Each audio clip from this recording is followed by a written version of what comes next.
पहिल्याच पावसानं शहराची उडवलेली दाणादाण, त्यात रहिवासीय कमालीचे संतप्त झालेले असतानाच नगरसेवक मात्र नामकरणात गुंतलेले आहेत। येत्या 17 जुलैला महापालिकेची महासभा होत असून त्यात नामकरणाचे तब्बल 18 विषय मंजुरीसाठी ठेवण्यात आले आहेत। विद्यमान नगरसेवकांमध्ये बरेच जण पहिल्यांदाच सभागृहाची पायरी चढले आहेत, त्यातही बऱ्याच महिला आहेत, त्यामुळे सभागृह त्यांच्यासाठी नवीन आहे। या सभागृहाचं कामकाज नेमकं कशा पद्धतीने चालतं हे समजून घेण्यातच बरेच दिवस जाणार आहेत। असो, दुसरीकडे शहराची अवस्था बकाल झाली आहे। कुंभमेळ्याच्या निमित्ताने संपूर्ण शहरात विकास कामं सुरू आहेत, ठिकठिकाणी खोदून ठेवण्यात आलेलं आहे।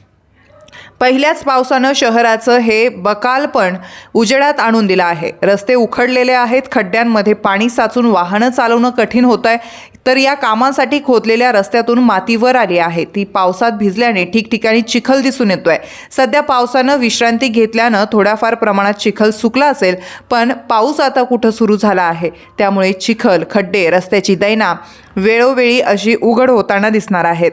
नगरसेवक या नात्यानं साऱ्यांनीच प्रशासनाला जाब विचारणं आवश्यक आहे। महासभा हे त्यांना उपलब्ध करून दिलेलं एक व्यासपीठ आहे, पण या व्यासपीठाचा वापर नामकरणासारखे विषय मांडण्यासाठी होत असल्याचं समोर येत आहे। येत्या 17 जुलैला महासभा बोलवण्यात आली आहे। त्यात आतापर्यंत एकूण 72 सूचना प्राप्त झाल्या आहेत। त्यात 18 सूचना केवळ नामकरणाच्या आहेत। प्रभाग क्रमांक 31 मध्ये सर्वे नंबर 197 या परिसरात रामभूमी वाटिका नाव देण्याची सूचना नगरसेविका माधुरी डेमसे, भगवान दोंदे यांच्यासह अन्य नगरसेवकांनी केली आहे। याच नगरसेवकांनी परिसरातील आणखीन एका भागाचं मोंढेस मिड टाउन असं नामकरण करण्याची सूचना केली आहे। जेल रोड येथील पाण्याच्या टाकीजवळ असलेल्या चौकाला धर्मवीर छत्रपती संभाजी महाराज चौक असं नाव देण्याची सूचना नगरसेवक विशाल संगमनेरे, शरद मोरे, रंजना बोराडे, सुनीता भोजने यांनी केली आहे। नामांतराची हौस जुने जाणते नगरसेवक सचिन मराठे यांनी देखील भागवून घेतली। प्रभाग क्रमांक 15 मध्ये असलेल्या द्वारका येथील जलकुंभाला रमेश काका मराठे असं नाव देण्याची सूचना त्यांनी केली आहे। नगरसेवक रिद्दीश निमसे, नामदेव शिंदे, ऐश्वर्या लाड, जेजूरकर, इंदुबाई खैताडे यांनी नांदूर नाका चौकास धर्मवीर छत्रपती संभाजी महाराज चौक असं नाव देण्याची सूचना केली आहे। तसेच कोकारनं श्रीरामनगर बाजार रस्त्याला डॉक्टर कर्मवीर भाऊराव पाटील मार्ग असं नाव देण्याची आणखीन एक सूचना त्यांनी केली आहे। नामकरणाच्या या मोहापासून दस्तूरखुद्द उपमहापौर विलास शिंदे हे देखील स्वतःला दूर होऊ शकले नाही।